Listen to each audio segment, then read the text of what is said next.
Hi friends, మిత్రులందరూ కూడా నమస్తే. మరి ఇంటర్మీడియట్ విద్యార్థులందరికీ కూడా ఒక అటెన్షన్ అని చెప్పచ్చు. సో మరి తెలంగాణ ఇంటర్మీడియట్ బోర్డు మనకు ఇంటర్మీడియట్ ఎగ్జామినేషన్ ఫీజు అయితే ఈరోజు అయితే వెలువరించడం జరిగింది. సో 31 10వ తారీఖు 2025 ఈరోజే మనకు first year second year intermediate general vocational అన్నిటికి కూడా ఎగ్జామ్ ఫీజు డిక్లేర్ చేయడం జరిగింది. సో ఒకసారి ఎగ్జామినేషన్ వివరాలు ఒకసారి మనం గమనించినట్లయితే మనకు last date payment examination fee అయితే 1 తారీఖు నుండి నవంబర్ 14 తారీఖు వరకు అయితే లాస్ట్ డేట్ ఇవ్వడం జరిగింది. సో దాన్ని ప్రిన్సిపల్ ఓకే చేసేది 15 తారీఖు, అంటే 14 తారీఖు వరకు మనం అయితే కట్టేసేయాలి. ఇక విత్ లేట్ ఫీజుతోని 100 రూపాయల లేట్ ఫీజుతోని అయితే 16 తారీఖు నుండి 24 తారీఖు వరకు, అంటే 24th నవంబర్ వరకు అయితే ఉండడం జరిగింది. అదేవిధంగా విత్ లేట్ ఫీజు 500, అంటే 500 రూపాయల ఫైన్తోని 26th నవంబర్ నుండి 1st డిసెంబర్ వరకు ఇవ్వడం జరిగింది. అదేవిధంగా 1000 రూపాయల ఫైన్తోనైతే 3 తారీఖు డిసెంబర్ నుండి 8 తారీఖు డిసెంబర్ వరకు లాస్ట్ డేట్ ఇవ్వడం జరిగింది. అదేవిధంగా 2000 ఫైన్తోని 10 తారీఖు డిసెంబర్ నుండి 15 తారీఖు డిసెంబర్ వరకు అయితే మనకు లాస్ట్ డేట్ అయితే ఇవ్వడం జరిగింది. అదేవిధంగా ఎగ్జామినేషన్కు సంబంధించిన ఒక్కసారి మనం ఆ వివరాలు చూద్దాం. ఇక్కడ చూడండి. So examination details, examination fee March 2026, అంటే అకాడమిక్ ఇయర్ 25-26 అంటారు. సో ఒక్కసారి మనం గమనించినట్లయితే ఇక్కడ చూడండి. సో ఫస్ట్ ఇయర్ జనరల్ కోర్సెస్కు సంబంధించిన రెగ్యులర్ ఎగ్జామినేషన్ ఫీజు 530 రూపీస్. దీనికి ఆర్ట్స్ సైన్స్ సంబంధించి ఇంగ్లీష్ ప్రాక్టికల్స్ ఉంటాయి కాబట్టి 100 రూపాయలు యాడ్ అవుతుంది. సో మొత్తం అయితే 630 రూపీస్. అదేవిధంగా regular first year fee, examination fee, English practicals, bridge course కూడా అదనంగా ఉంటే 810 రూపాయలు అయితే ఉండడం జరిగింది. సో అదేవిధంగా ఫస్ట్ ఇయర్ ఫెయిల్ అయినటువంటి క్యాండిడేట్స్ ఎవరైతే ఉన్నారో వాళ్ళైతే 530 + 100 630 రూపీస్ అయితే పే చేయాలి. అదేవిధంగా ఫస్ట్ ఇయర్ ఫెయిల్డ్ క్యాండిడేట్స్ ఇంకా బ్రిడ్జ్ కోర్స్ అదనంగా ఉంటే బైపీసీ వాళ్ళకైతే 810 రూపాయలు ఉంది. సో అదేవిధంగా ఫస్ట్ ఇయర్ ఇంకా ఓన్లీ బ్రిడ్జ్ కోర్స్ అయితే 530 రూపాయలు ఉంది.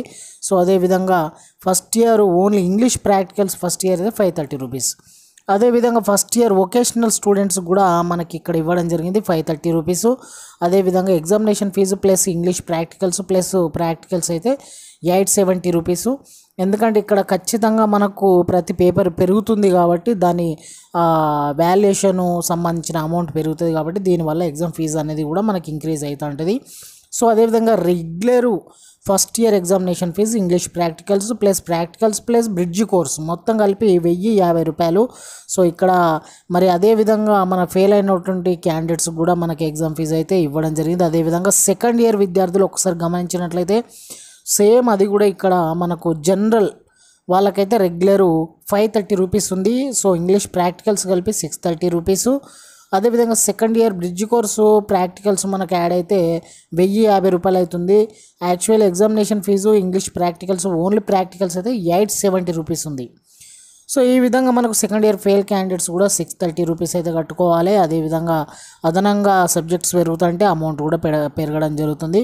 సో అదేవిధంగా సెకండ్ ఇయర్ వొకేషనల్ వాళ్ళకు ఎగ్జామినేషన్ ఫీజు 530 రూపీస్. మరి వాళ్ళు కూడా examination fee plus English practicals అయితే 530 రూపీస్ ప్లస్ 100 ప్లస్ 240 మొత్తం 870 అవుతుంది.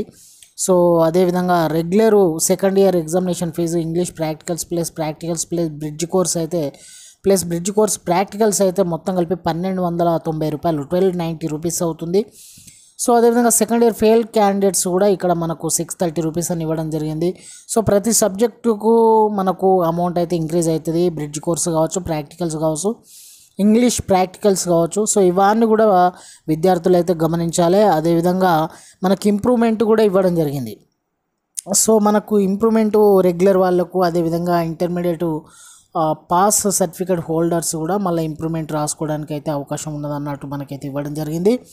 So minimum examination fee per year అయితే 530 రూపీస్ అని అయితే ఇవ్వడం జరిగింది.